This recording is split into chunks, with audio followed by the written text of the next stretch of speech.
So my cancer journey began when I was an undergraduate at the University of Texas at Austin. I was involved in the Susan G. Komen Race for the Cure. I remember having this feeling that cancer was going to be part of my life journey. So I was recruited to the University of Miami School of Medicine in 2004, and about 6 weeks after I started my faculty position, I was diagnosed with thyroid cancer. It was life-changing in that something that was always a very intellectual exercise for me obviously became extraordinarily personal. On some level, I believe my personal connection to cancer is largely responsible for most of my professional success.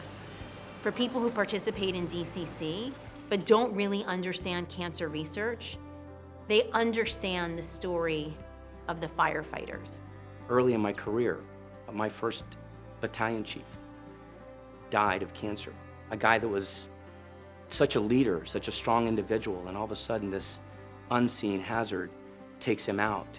Butch wasn't willing to take his diagnosis laying down and said, I'm not going to die in vain. My illness needs to represent more than ultimately what I will succumb to. The carcinogens, the stuff that we're exposed to in a simple structure fire, has now become the #1 killer of firefighters.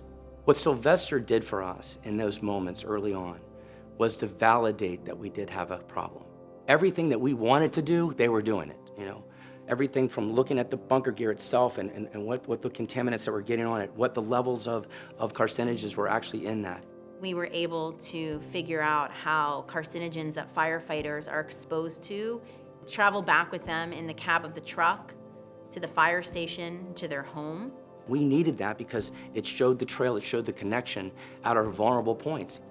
As a result of that, we developed decontamination procedures collaboratively with firefighters. We focus on something as inexpensive as a bucket with certain types of equipment in it, because we knew that we could put that plus educational materials from Sylvester in that bucket and teach firefighters what was actually their biggest nemesis. It's amazing to watch a firefighter come out of a fire and immediately think, I need to clean myself. And because the science is so applied, it makes their investment and their commitment to DCC something tangible. And for us to have an opportunity to be part of that and to support them as they support Sylvester, it's huge. The investment by DCC, it gives us our scientific wings, if you will. This partnership has put us on the map in Florida, but it's also put us on the map nationally. Arguably the largest win was the fact that the legislature recognized that cancer is an occupationally caused disease for firefighters. So the Dolphins Cancer Challenge gives us that opportunity to come together as not just an organization, as a fire service, because so many departments come out for it. To see the community rally around us, this common purpose, is powerful.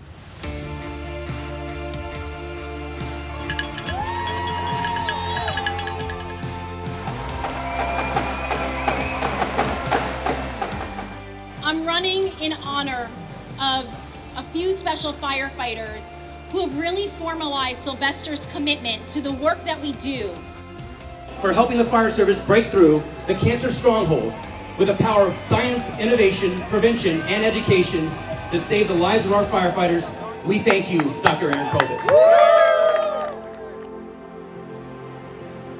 And it is a way that I think we fully honor the memory of those whose lives have been lost and renews our commitment to ensuring that we somehow decrease the number of future lives that would be lost in vain.